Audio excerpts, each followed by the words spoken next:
Hello students, आज हमारा topic है टू पोर्ट नेटवर्क। ठीक है, ये हमारी 5th यूनिट है जो BTU का सिलेबस है उसके अकॉर्डिंग। सबसे पहले हम देख लेते हैं कि टू पोर्ट नेटवर्क क्या होता है। जैसे मान लो हमारे पास एक नेटवर्क है, ये हमारे पास कोई नेटवर्क है। ठीक है, इसमें हमारे पास एक इनपुट पोर्ट है और सेकेंडरी आउटपुट पोर्ट है। तो इसमें क्या हो गया, एक तो इनपुट हो गया, सेकंड आउटपुट, टू पोर्ट हो गए, इनपुट एंड आउटपुट। सिमिलरली मान लो इसमें यहाँ पे भी आउटपुट होता और यहाँ पे भी आउटपुट होता, तो इनपुट कितना हो गया 1 एंड आउटपुट 1 2 एंड 3। देन ये 4 पोर्ट नेटवर्क हो जाता। इसको क्या बोलेंगे, मल्टी पोर्ट नेटवर्क, जिसमें 2 या 2 से मल्टीपल इंक्रीमेंट हो। ठीक है, यहाँ पे जैसे 2 है तो ये 2 पोर्ट हो गया, यहाँ पे 2 से ज़्यादा है तो इसको मल्टी पोर्ट नेटवर्क बोलते हैं। इस चैप्टर में हम ओनली टू पोर्ट नेटवर्क में देखेंगे, जिसमें एक इनपुट हो गया और सेकेंडरी आउटपुट हो गया। ये सिमिलर वैसे ही है जैसे हमने थेवेनिन पढ़ा था। थेवेनिन में क्या देखा था, थेवेनिन में जैसे हमने यहाँ पे कोई वैल्यू रखी, नेटवर्क रखा, आउटपुट को क्या किया था, RL को ओपन सर्किट, तो ये आउटपुट हो गया। एंड सिमिलर हम वोल्टेज यहाँ से VTH प्रोवाइड कर रहे थे, VTH, और जो नेटवर्क की वैल्यू है वो RTH हो जाती थी। फिर VTH, RTH एंड RL को हम सीरीज में कंसिडर करते थे, जिससे हम RL में करंट फाइंड आउट कर सके। तो ये हो गई आउटपुट करंट, यहाँ पे जो RL में करंट फाइंड आउट होगी IL। ये हो गई आउटपुट करंट एंड लोड हो गया हमारे पास RL। तो उस टाइम हम RL को ओपन सर्किट मान रहे, तो वो क्या हो गया, एक आउटपुट हो गया। सिमिलरली इनपुट हमारे पास VTH हो गया, जो टोटल थेवेनिन वोल्टेज है हमारे सर्किट का। ये सिमिलर उसी तरीके से है जैसे थेवेनिन और नॉर्टन था। ये थेवेनिन का मैंने एग्जांपल दे दिया, और सिमिलरली नॉर्टन में हम क्या करते हैं, शॉर्ट सर्किट करते हैं यहाँ पे। बट जो RL है उसी पे हम ओनली एक ही पॉइंट पे हम आउटपुट फाइंड आउट कर रहे हैं। इसका मतलब बाकी नेटवर्क एक हो गया, जिसको हम RTH से कंसिडर करते हैं, RTH एंड VTH से। VTH इनपुट हो गया, RTH नेटवर्क हो गया, एंड बाकी आउटपुट क्या हो गया, RL पे वोल्टेज ड्रॉप एंड जो करंट है यहाँ पे IL, वो दोनों हो गए हमारे लिए आउटपुट। यहाँ पे VTH एंड इस जगह इनपुट में जो करंट होगी वो हो गया input. Similarly two port network में हमारे पास एक इनपुट वोल्टेज होगा, इनपुट करंट होगी, आउटपुट वोल्टेज एंड आउटपुट जो हमारे पास लोड होगा उस पर वोल्टेज ड्रॉप। ये चीज़ें हमें फाइंड आउट करनी होगी। दो हमें दी हुई होगी और दो हमें फाइंड आउट करनी होगी। इनमें 2 डिपेंडेंट होती है और 2 इंडिपेंडेंट होती है, वो आगे कंसिडर करेंगे, आगे बता दूंगा मैं कैसे होती। ठीक है, multi port and two port आपको इजीली समझ में आ गया होगा, जैसे इसमें एग्जांपल से समझा रखा है। यहाँ पे इनपुट में हमें V1 दे दिया एंड मान लेते हैं करंट है I1। ठीक है, सिमिलरली इसको 1 डैश दे दिया। सिमिलरली यहाँ पे V2 हो गया, V3 एंड V4। ये 3 पोर्ट क्या हो गए, आउटपुट पोर्ट या आउटपुट पोर्ट हो गए। एंड यहाँ पे जो V1 है ये इनपुट पोर्ट हो गया। तो यहाँ पे 4 पोर्ट है, 1 है वो इनपुट है एंड 3 आर आउटपुट। तो ये हो गया मल्टी पोर्ट नेटवर्क या 4 पोर्ट नेटवर्क। ठीक है,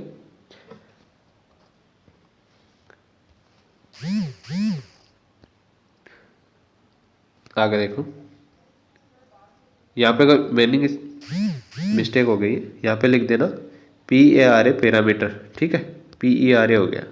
ठीक है, इसको चेंज कर लेना।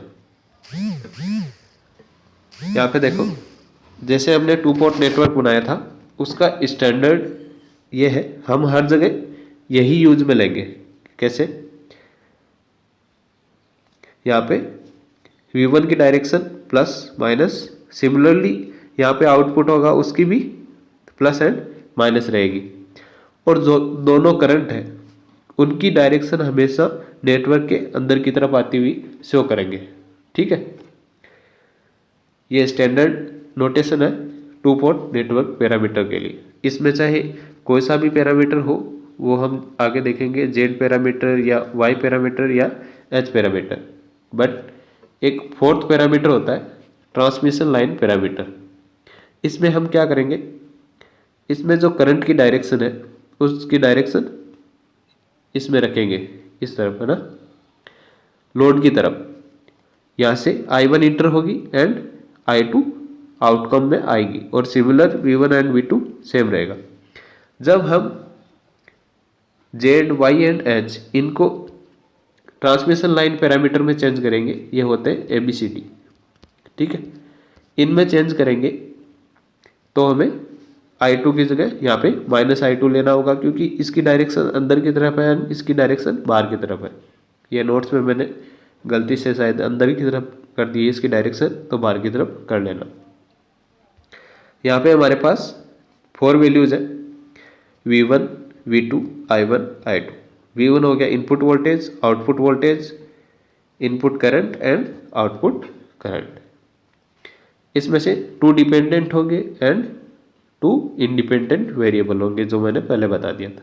इसकी डायरेक्शन बाहर की तरफ कर लेना। ट्रांसमिशन पैरामीटर में हमेशा बाहर की तरफ डायरेक्शन होती है, और जब हम एक पैरामीटर से दूसरे पैरामीटर में ट्रांसफॉर्म करेंगे तो यहाँ पे I2 की वैल्यू है वो इसके जस्ट अपोजिट है, तो इसमें यहाँ पे -I2 वैल्यू पुट कर देंगे जब हम इसको एक दूसरे में कन्वर्ट करेंगे।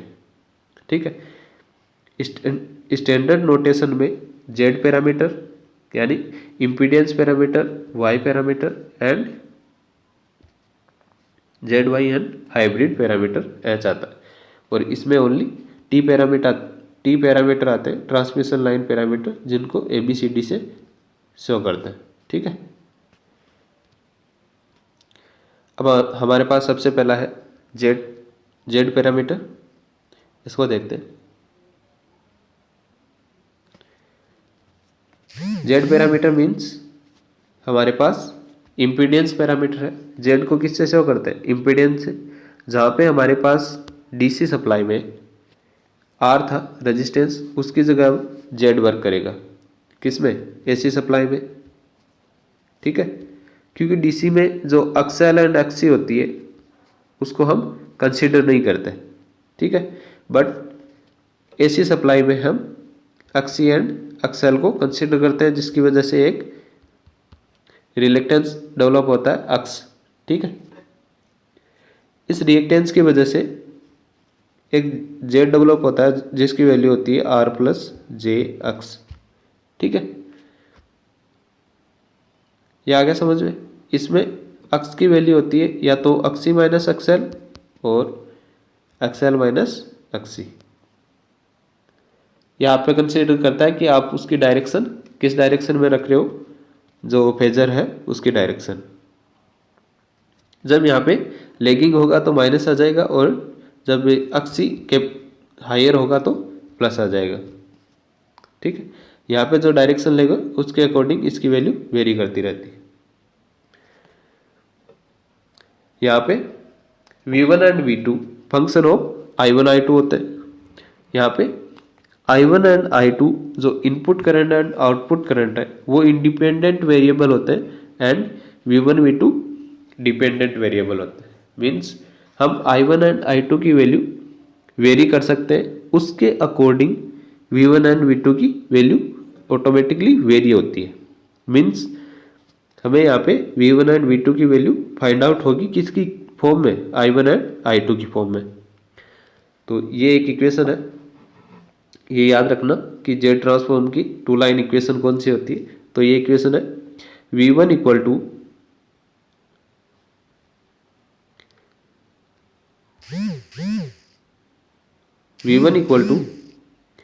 Z1 I1 + Z12 I2। Similarly V2 = Z21 I1 + Z22 I2।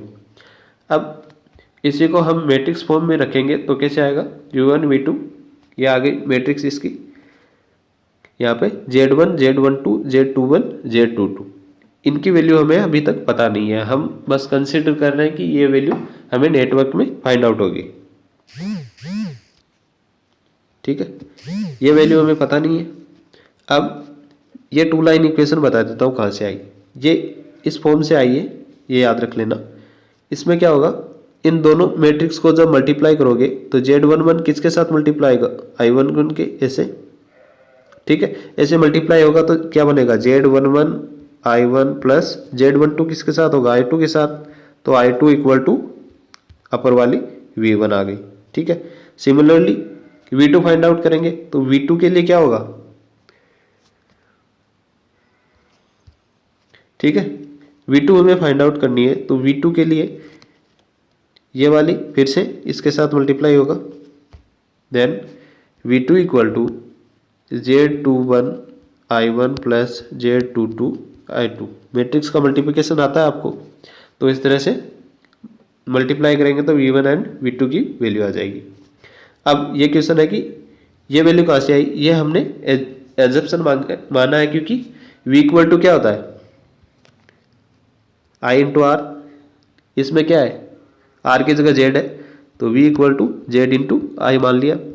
इसको बोलते हैं सिंगल लाइन इक्वेशन। ठीक है, अब Z की वैल्यू हम, क्योंकि V1 एंड V2 की वैल्यू यहाँ पे 2 है, 2 इनपुट है। सिमिलरली I1 I2 2 है, तो हमें पता चल गया यहाँ पे 2 है, यहाँ पे भी 2 है, तो Z की कितनी मैट्रिक्स होगी, 2/2 की, तब जाके हमारे पास V1 एंड V2 की वैल्यू आएगी। मान लो यहाँ पे ये 2 इंटू 1 की होती तो इससे क्या होता, ओनली V1 की वैल्यू फाइंड आउट होती या ओनली V2 की वैल्यू फाइंड आउट होती। ठीक है, तो हमें V1 एंड V2 दोनों की फाइंड आउट करनी है, तो इसके लिए 2 इंटू 2 की मैट्रिक्स हमें चाहिए। 2 इंटू 2 की मैट्रिक्स चाहिए, तो हमने जैसे मानते हैं ना A11 A12 A21 and A22, similar ऐसे एक ही जगह हमने इम्पीडेंस मान लिया है, Z11 Z12 Z21 Z22। ठीक है, ये वैल्यू आ गई।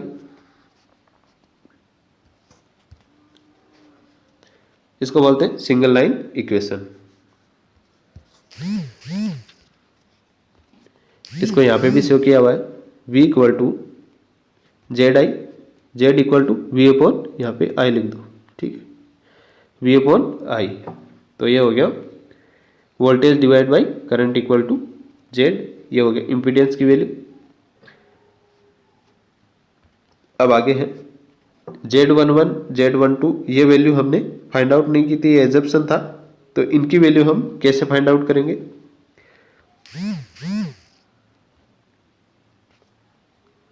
देखो, सबसे पहले टू लाइन इक्वेशन याद करनी है, ये याद हो गई। इसके बाद देखो, हमें Z11 की वैल्यू फाइंड आउट करनी है। Z11 की वैल्यू फाइंड आउट करने के लिए हम फर्स्ट इक्वेशन में जाएंगे, कृषि में Z11 है।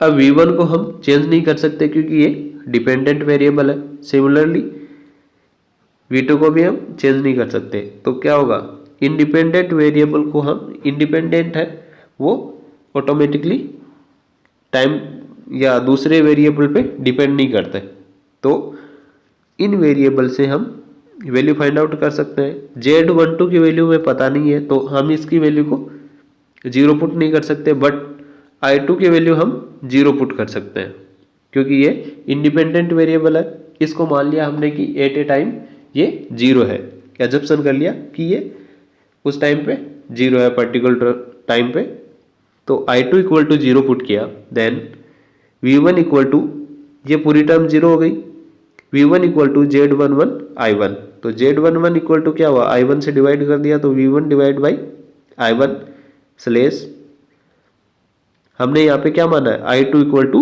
0 एज्यूम किया है। अब देखो, हमारे पास 2 पोर्ट नेटवर्क है, I2 इक्वल टू 0 हो गया, इधर 0 हो गया, मतलब इस जगह कोई करंट फ्लो नहीं हो रही, और करंट कब फ्लो नहीं होती, जब ओपन सर्किट हो। ठीक है, और शॉर्ट सर्किट में पूरी करंट फ्लो हो जाती है, तो जब ओपन सर्किट है तब यहाँ पे कोई करंट फ्लो नहीं हो रही। देन ओपन सर्किट हो गया, इसका नेम कैसे लिखते हैं वो बता देता हूँ। सबसे पहले देखो, Z है, जेड है तो हो गया इम्पीडेंस। उसके बाद Z11 है मीन्स 11 मीन्स ये इनपुट साइड में है, क्योंकि इनपुट साइड में 11 आता है। जैसे ये 2 पोर्ट नेटवर्क हो गया, यहाँ पे हमने 1 माना था, यहाँ पे 2 माना था, तो इनपुट साइड 1 है तो यहाँ पे 11 आएगा, तो ये हो गया इनपुट इम्पीडेंस।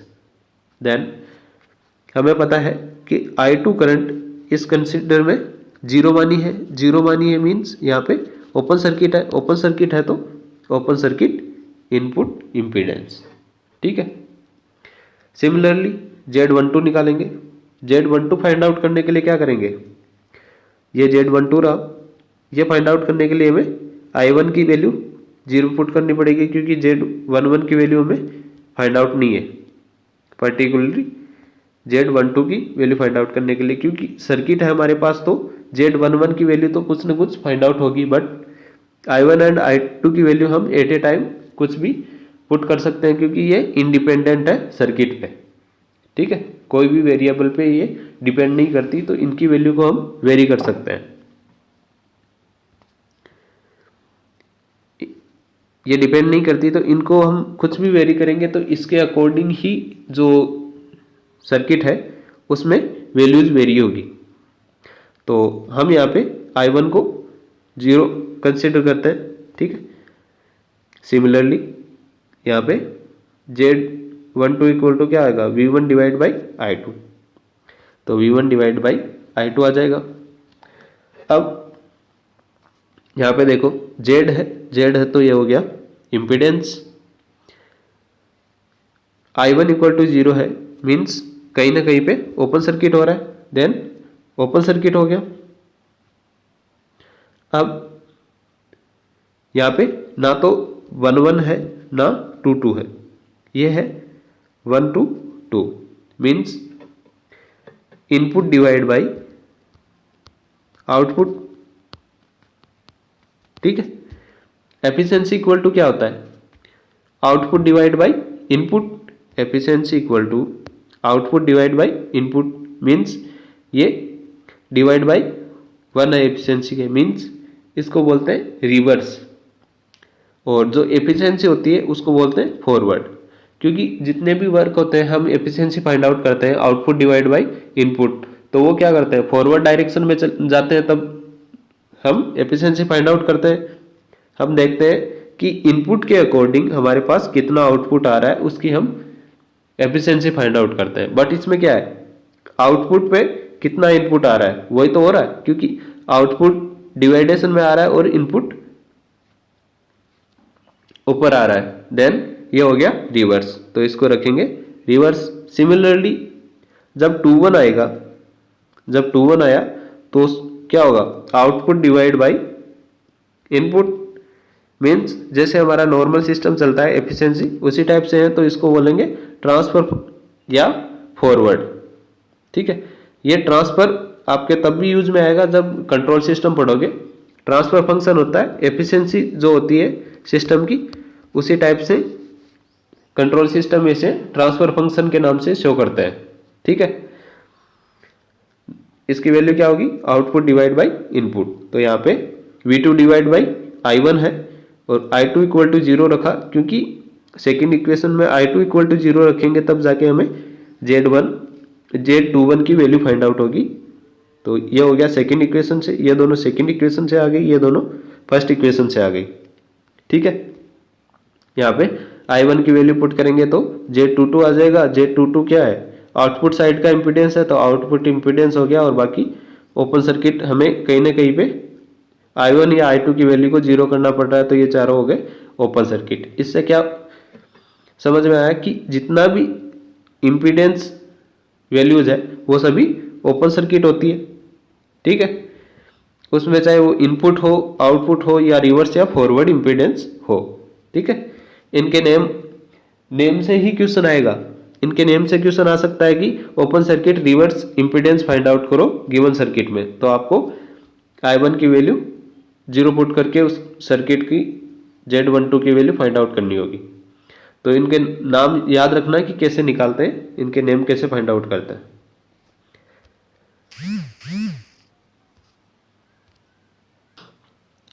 अब इस टाइप से भी आ सकते हैं, ड्रिवन पॉइंट इम्पीडेंस फंक्शन, ठीक है। और जो टोटल फंक्शन होंगे ये सभी ये हो जाएंगे इम्पीडेंस फंक्शन। और मान लो यहाँ पे Z11 और Y11 Y22 आता तो ये हो जाता ड्रिवन पॉइंट फंक्शन डायरेक्ट, है ना, क्योंकि इम्पीडेंस नहीं रख सकते क्योंकि Y1 and Y11 and Y22 admittance function है, ठीक है। तो ड्रिविंग इनपुट इम्पीडेंस फंक्शन Z11 क्यों बोलते हैं, ये तो पता चल गया कि इनपुट इम्पीडेंस फंक्शन है उसको Z11 बोलते हैं, एंड जो आउटपुट इम्पीडेंस फंक्शन है उसको Z22 बोलते हैं। जब सेम पॉइंट पे है जैसे Z11 Z22 Y11 Y22 तो इसको ड्रिवन पॉइंट बोला जाता है, ताकि एक ही पॉइंट पे वैल्यू घूम के वापस आ रही है। जैसे ये इनपुट पॉइंट है, ये वैल्यू यहाँ से आई यहीं पे, इन दोनों के बीच में हम वैल्यूज को कंसीडर कर रहे हैं तो ये वैल्यू हमें फाइंड आउट हो रही, इसको बोल दिया driven point. Similarly reverse and forward जो मैंने बताया था Z12 एंड Z21 ये इम्पीडेंस फंक्शन हो गए। अब है वोल्टेज रेशियो, जैसे V1 डिवाइड बाई V2 हो गया, तो V1 क्या है, इनपुट साइड का रेजिस्टेंस डिवाइड बाई आउटपुट, तो इसमें क्या होगा, वोल्टेज रेशियो कौन सा है, रिवर्स साइड का, ठीक है। तो वोल्टेज रिवर्स रेशियो, ठीक है। और इसमें Z21 में आउटपुट डिवाइड बाय इनपुट है, क्योंकि V2 आउटपुट है एंड V1 इनपुट है, तो ये हमारे पास हो गया वोल्टेज ट्रांसफर रेशियो, या ऐसे भी बोल सकते हो वोल्टेज रिवर्स फंक्शन रेशियो या वोल्टेज ट्रांसफर फंक्शन रेशियो, ठीक है। इसमें कोई दिक्कत हो तो मुझे टेलीग्राम ग्रुप पे पूछ लेना। सिमिलरली यहाँ पे G1 G2 है, करंट के रेशियो को क्या बोलते हैं, α12 एंड α21। यह हो गया current reverse ratio and current forward ratio. इसमें ऐसे बोल सकते हैं करंट रिवर्स फंक्शन रेशियो या current reverse transfer function ratio और current forward transfer function ratio. Mostly impedance function है वो टी टाइप नेटवर्क पे वर्क करता है। टी टाइप क्या हो गया, इस टाइप का नेटवर्क जो टी की शेप में हो। टू टाइप के नेटवर्क होते हैं। सेकंड हो गया पाई में, तो पाई ऐसे होता है,